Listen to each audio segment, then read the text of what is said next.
Halo anak-anak, selamat pagi. Apa kabar hari ini? Ibu harap semua baik-baik aja kan? Sebelum kita memulai pelajaran kita, ada baiknya kita berdoa dulu yang dibawakan oleh ketua kelas kita. Doa dimulai.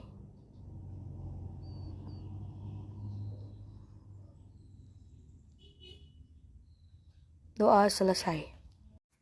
Baik, pelajaran kita pada hari ini yaitu pengertian nilai-nilai Pancasila.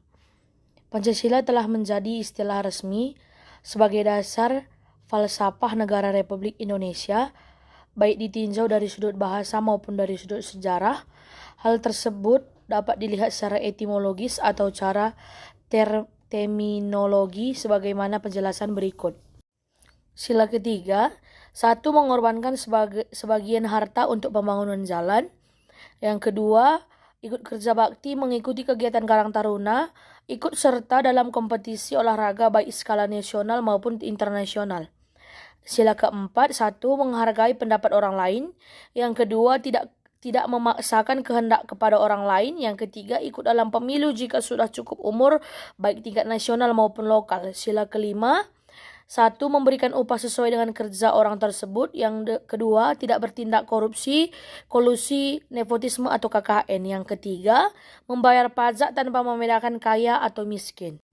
Penerapan dalam kehidupan sehari-hari. Sila pertama, 1. Melaksanakan ibadah kepada Allah seperti salat fardu, salat sunnah, puasa, zakat dan sebagainya. Yang kedua, kita tidak boleh ribut ketika orang yang beragama lain melaksanakan ibadahnya. Yang kedua, membantu korban bencana alam. Yang ketiga, menghargai atau tidak mencela karya orang lain. Sila kelima, keadilan sosial bagi seluruh rakyat Indonesia. 1. Melakukan kegiatan dalam rangka mewujudkan kemajuan yang merata dan berkeadilan sosial. Yang kedua, mengembangkan perbuatan yang luhur, yang mencerminkan sikap dan suasana kekeluargaan dan kegotong royongan. 3. Persatuan Indonesia. 1. Mengembangkan rasa cinta kepada tanah air dan bangsa. Yang kedua, mengembangkan rasa kebanggaan berkebangsaan dan bertanah air Indonesia. Sila keempat, kerakyatan dipimpin oleh hikmat kebijaksanaan dalam permusyawaratan perwakilan. Yang kesatu, mengutamakan musyawarah dalam mengambil keputusan untuk kepentingan bersama. Yang kedua, musyawarah dilakukan dengan akal sehat dan sesuai dengan hati nurani yang luhur. Contohnya yaitu 1. Ketuhanan yang Maha Esa, mengembangkan sikap saling menghormati kebebasan menjalankan ibadah sesuai dengan agama dan kepercayaan masing-masing. Yang kedua, membina kerukunan hidup di antara sesama umat beragama dan kepercayaan terhadap Tuhan Yang Maha Esa. Sila kedua, kemanusiaan yang adil dan beradab. 1. Mengakui persamaan derajat, persamaan hak dan kewajiban asasi setiap manusia tanpa membeda-bedakan suku, keturunan, agama, kepercayaan, jenis kelamin, kedudukan sosial, warna kulit, dan sebagainya. Yang kedua, menjunjung tinggi nilai-nilai kemanusiaan. Sila kelima, keadilan sosial bagi seluruh rakyat Indonesia. Pasal 33 ayat 3.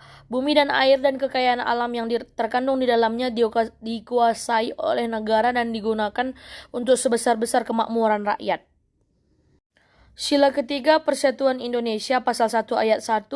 Negara Indonesia ialah negara kesatuan yang berbentuk republik. Pasal 35. Bendera negara Indonesia ialah sang merah putih. Pasal 36A. Lambang negara ialah Garuda Pancasila dengan semboyan Bhinneka Tunggal Ika. Sila keempat, kerakyatan yang dipimpin oleh hikmat kebijaksanaan dalam permusyawaratan perwakilan. Pasal 1 ayat 2. Kedaulatan berada di tangan rakyat dan dilaksanakan menurut Undang-Undang Dasar.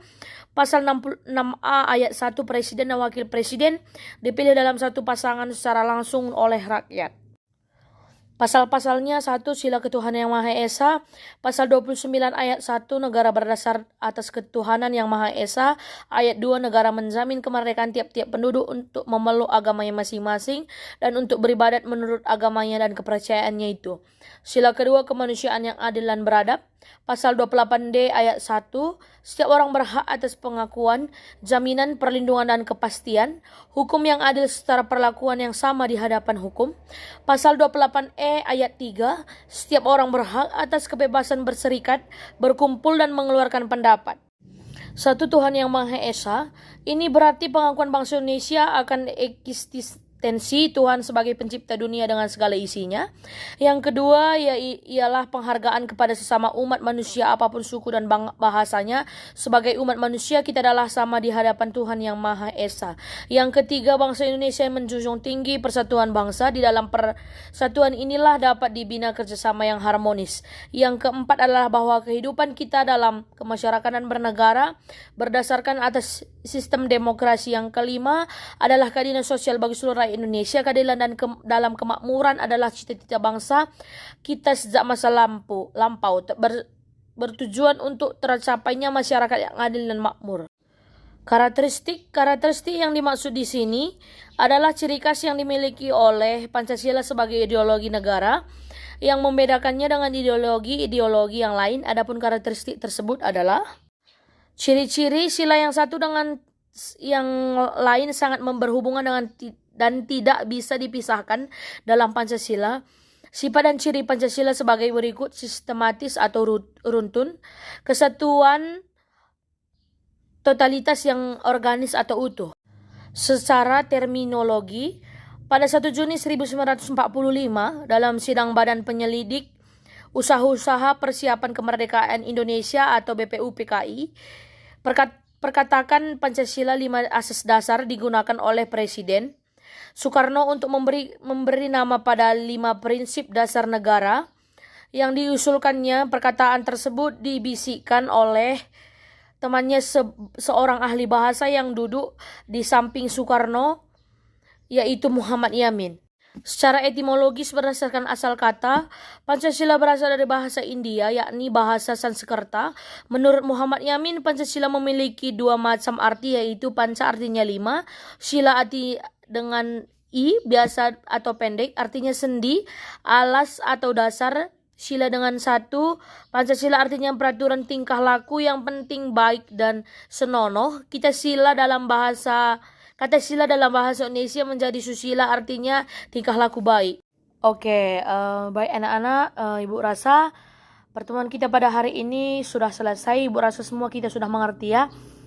Sebelum kita pulang, ada baiknya kita berdoa dulu yang dibawakan oleh ketua kelas kita. Doa dimulai.